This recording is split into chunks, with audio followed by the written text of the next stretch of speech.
Hello everyone, so in this video we will discuss about the disaccharides. और disaccharides आप पहले भी कर चुके हो। डाइसैकेराइड्स में आते हैं सुक्रोज, माल्टोज, लैक्टोज। और डाइसैकेराइड्स आपके क्या होते हैं? अगर हम बात करें डाइसैकेराइड्स, सैकेराइड्स क्या होते हैं? शुगर्स होती है। डाइसैकेराइड यानी कि कार्बोहाइड्रेट्स को भी कहा जाता है। डाइसैकेराइड्स क्या होगी? वो आपकी कार्बोहाइड्रेट्स होगी जिसकी हाइड्रोलिसिस से अगर आपको 2 यूनिट मोनोसैकेराइड्स मिले, मोनोसैकेराइड्स अगर आपको मिल पाए, that carbohydrates will be known as the disaccharides। मतलब डाइसैकेराइड्स की हाइड्रोलिसिस से सिर्फ हमें 2 मोनोसैकेराइड्स मिलते हैं, तभी इन्हें डाइसैकेराइड्स कहा जाता है। अब देखो, ये जो 2 मोनोसैकेराइड्स आपको अपॉन हाइड्रोलिसिस मिले हैं, दैट कैन बी सेम और दैट कैन बी डिफरेंट, वो डिपेंड करता है। ओके और हम इसमें एक खास बात याद रखते हैं कि सपोज जो 2 मोनोसैकेराइड्स है, this is 1 monosaccharide, this is second monosaccharide, तो यहाँ पर क्या होगा, वो किसी बॉन्ड से भी आपस में बंधे होंगे, जुड़े होंगे। तो जो बॉन्ड इन दोनों के बीच में होता है उसको कौन सा बॉन्ड या फिर कौन सी बॉन्डिंग बोलते हैं? इसको कहते हैं आप ऑक्साइड लिंकेज। ऑक्साइड लिंकेज कहा जाता है। और या फिर इसे ग्लाइकोसिडिक लिंकेज भी कहा जाता है, जो कि हम आगे पढ़ने वाले हैं। यानी कि दैट मीन्स जो डाइसैकेराइड्स क्या होते हैं, जब हाइड्रोलिसिस करके 2 मोनोसैकेराइड्स देते हैं उन्हें डाइसैकेराइड्स कहा जाता है। अब जो ये 2 मोनोसैकेराइड्स है वो सेम भी हो सकते हैं, डिफरेंट भी हो सकते हैं। और इन जो 2 मोनोसैकेराइड्स है, इनको आपस में जो जॉइन होता है वो एक पर्टिकुलर लिंकेज से होता है, जिसे ऑक्साइड लिंकेज या फिर more famously known as glycosidic linkage से भी जाना जाता है, या फिर इसे ईथर लिंकेज भी कहा जाता है, क्योंकि ऑक्सीजन बीच में इन्वॉल्व होता है। तो ग्लाइकोसिडिक लिंकेज क्या होती है वो हम देख लेंगे अभी। तो यही बात हुई disaccharides on hydrolysis with dilute acids और एंजाइम। और जो इसकी हाइड्रोलिसिस होती है वो किसके प्रेजेंस में होती है? आइदर द डाइल्यूट एसिड और या फिर एंजाइम भी ये आपका रोल प्ले करेगी। Yield 2 molecules of either the same और डिफरेंट मोनोसैकेराइड्स, या तो आपके सेम मोनोसैकेराइड होंगे या डिफरेंट मोनोसैकेराइड होंगे। अब जो ये 2 monosaccharides are joined together by an oxide linkage formed by the loss of water molecule. और इम्पॉर्टेंट ये बात है, इन दोनों के बीच में जो ये लिंकेज हो रही है ये कैसे बन रही है? With the loss of water. दोनों में से यहाँ से लॉस ऑफ वाटर करवाओगे तो यहाँ पे ऑक्साइड लिंकेज बन जाएगी। The oxide linkage between 2 monosaccharide units through oxygen atom is called glycosidic linkage और ether linkage। और उसी लिंकेज को इम्पॉर्टेंट नाम है ग्लाइकोसिडिक लिंकेज या फिर ईथर लिंकेज कहा जाता है। सपोज हम यहाँ पर सुक्रोज का करने लगे हैं। Sucrose is one of the famous disaccharides. Okay, जो आपको लर्न करने वो 2-3 लर्न करने हैं। वन ऑफ द फेमस है आपका डाइसैकेराइड्स में, जो कि है सुक्रोज। दैट मीन्स अगर ये डाइसैकेराइड्स है, विच मीन्स कि it will give only and only 2 monosaccharides upon hydrolysis. It gives equimolar of D positive glucose and D negative fructose। देखा गया है कि अगर आप सुक्रोज को C12H22O11, this is your sucrose, सबको पता है केन शुगर सुक्रोज, अगर इसकी आप हाइड्रोलिसिस करते हो तो आपको क्या मिल जाएगा? आपको C6H12O6 एंड आपको अगेन C6H12O6 मिलेगा। दैट मीन्स यहाँ पे आपके पास D पॉजिटिव ग्लूकोज होगा और यहाँ पे आपका फ्रक्टोज होगा। ओके, फ्रक्टोज होगा। तो वैसे ही हम करने लगे। और आपको पता होना चाहिए कि इसमें फ्रक्टोज हमेशा डेक्स्ट्रो नेगेटिव में होता है और ग्लूकोज हमेशा डी पॉजिटिव में होता है, और सेम इनके मॉलिक्यूलर फॉर्मूला रहते हैं। तो ये आपके 2 मॉलिक्यूल्स जो मोनोसैकेराइड है are held together by the glycosidic linkage between C1 and C2। अब देखो, अब हम सुक्रोज का जो उसका स्ट्रक्चर है वो बनाने लगे और साथ ही साथ उसमें हम ग्लाइकोसिडिक लिंकेज भी बनाएंगे। तो जब भी आपको डाइसैकेराइड्स बनाने हैं तो उससे पहले जो पायरेनोज एंड फ्यूरेनोज जो स्ट्रक्चर हमने अब इससे पहले पढ़े थे हॉवर्थ के, उसका रोल बहुत होता है, उसे हम यूज़ करते हैं। अब जो आपके एनसीईआरटी में सुक्रोज का स्ट्रक्चर है वो ऐसा है, जो कि थोड़ा कंफ्यूजिंग है। इन्होंने क्या कर दिया है, अल्फ़ा डी ग्लूकोज लेना है एंड दूसरा है बीटा डी ग्लूकोज, ऐसे लिया बीटा डी फ्रुक्टोज ऐसे लिया जाता है। बट यहाँ पे इन्होंने क्या कर दिया, यहाँ पे तभी मैंने लिखा है कि यहाँ पे इन्होंने इस केस में रोटेटेड फ्रुक्टोज ले ली, यानी कि अभी अगर फ्रुक्टोज ऐसा है तो उन्होंने ऐसा लिया हुआ है। तो यहाँ से क्या होता है, कई बच्चों को ना कन्फ्यूजन हो जाती है। तो आप अगर ये लर्न हो रहा है आपको तो आप ये भी कर सकते हो, नहीं तो इससे बेटर है कि दूसरा वाला कर लो। ना जो दूसरा वेरी सिंपल सुक्रोज का स्ट्रक्चर है, अगर कभी आता है तो आप यही बनाना। आपको पता है जो सुक्रोज है वो दो को मिला के बनता है, एक उसमें अल्फा डी ग्लूकोज होता है, हमेशा याद रखना अल्फा डी ग्लूकोज होता है, दूसरा उसमें बीटा डी फ्रुक्टोज होता है। तो अब आपने सबसे पहले अल्फा डी ग्लूकोज बनाना है। क्या होता है, तो यहाँ पे अगर आप अल्फा डी आप ग्लूकोज बनाओगे तो वो कैसे बनेगा आपको पता है क्या होता है, पायरानो स्ट्रक्चर होता है हॉवर्थ में। तो यहाँ पे क्या करते थे, यहाँ पर आप बना लेते थे। अब आपको क्या बनाना है, this is your alpha D glucose. हमें पहले से पता है कि जो ग्लूकोज है वो अल्फ़ा लेना है। तो दैट मीन्स जब आप अल्फ़ा लेते थे तो फर्स्ट कार्बन पे क्या होता था, HNOH होता था। बीटा लेते तो OHH होता। इसीलिए आपको सारे स्ट्रक्चर पता होने चाहिए। बाकी आपका क्या होता था, HOH थर्ड पोजीशन में इन्वर्ट हो जाता था, OHH, बाकी आपका HOH होता था और यहाँ पर CH2OH एंड आपका हाइड्रोजन होता था। Now this is your alpha D glucose. अब हमें क्या करना है, एक और हमने बनाना है बीटा डी फ्रुक्टोज। तो बीटा डी फ्रुक्टोज का अभी आप कर चुके हो पहले ही लेक्चर में कि उसका फ्यूरेनोस हॉवर्थ में फ्यूरेनोस स्ट्रक्चर बनता है और वो कैसे बनता है, इस तरह से। ये सेकेंड पोजीशन होती है, बट आपका क्या पूछा गया है, आपका है बीटा डी फ्रुक्टोज है, फ्रक्टोज। तो आपका बीटा डी फ्रुक्टोज कैसे होता था, यहाँ पर बीटा होता था तो OH ऊपर आ जाएगा, फिर CH2OH आएगा।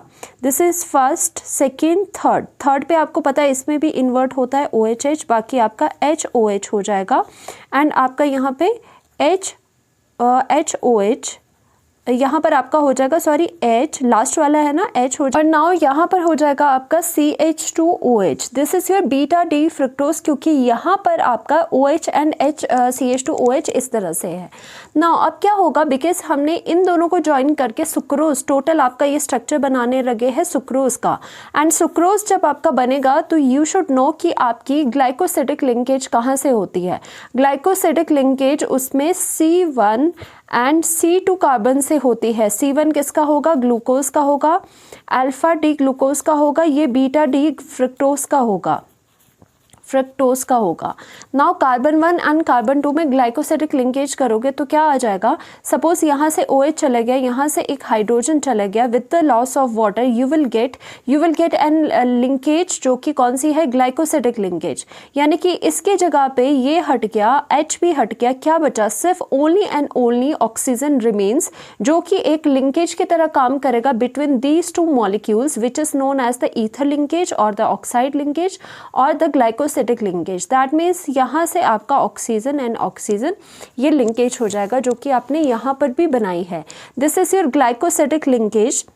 यहाँ पे ग्लूकोज के कार्बन जो 1 है उसके बीच और यहाँ पर किसके बीच, फ्रुक्टोज के सेकेंड कार्बन के बीच आपका ये लिंकेज होता है। नाउ अगर कभी भी सुक्रोज का बनाने को आ जाए तो आपने इस तरह से स्ट्रक्चर बनाना है और यहाँ से पता चल सकता है हमें अल्फ़ा डी ग्लूकोज है एंड बीटा डी फ्रुक्टोज है जो कि जिससे कि ये बन रहे हैं। नाउ मोर इम्पॉर्टेंट चीज़ इसमें और क्या आती है आपकी कि sucrose is non reducing sugar. This is very important कि जो आपका सुक्रोज है ना वो एक नॉन रिड्यूसिंग शुगर है। अब ऐसे क्यों होता है, because reducing groups of the glucose and fructose are involve in glycosidic linkage, क्योंकि जिस वजह से इसका रिड्यूसिंग नेचर होना था वो सारी चीज़ें आपकी किस में चली गई है, वो उसमें आपकी ग्लाइकोसिडिक लिंकेज में वो ग्रुप्स जा चुके हैं, इस वजह से इसका नॉन रिड्यूसिंग नेचर होता है।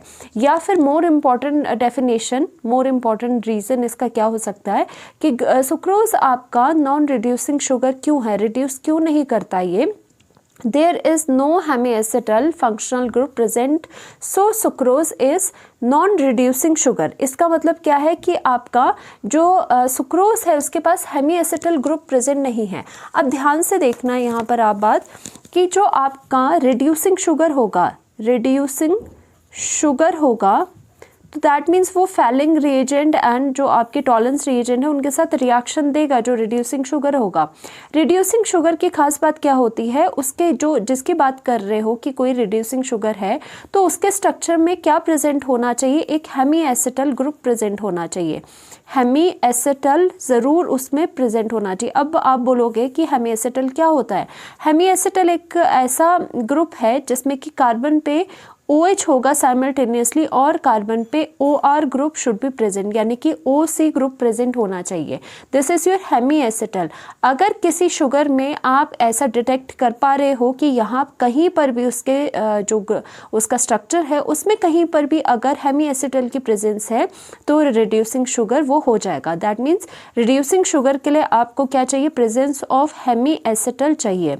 वैसे तो आप लर्न कर लो कि कौन कौन से होते हैं नॉन रिड्यूसिंग शुगर, कौन से नहीं होते हैं। जैसे सुक्रोज लर्न कर लिया, नॉन रिड्यूसिंग शुगर है, और इसके अलावा जो भी मैक्सिमम इसके बाद आएगी वो रिड्यूसिंग शुगर ही होता है। इसलिए सुक्रोज को लर्न करो, नॉन रिड्यूसिंग शुगर। और इसका रीज़न क्या देना है, क्योंकि इसमें presence of Hemy acetal group नहीं है, इसी वजह से वो नॉन रिड्यूसिंग शुगर है।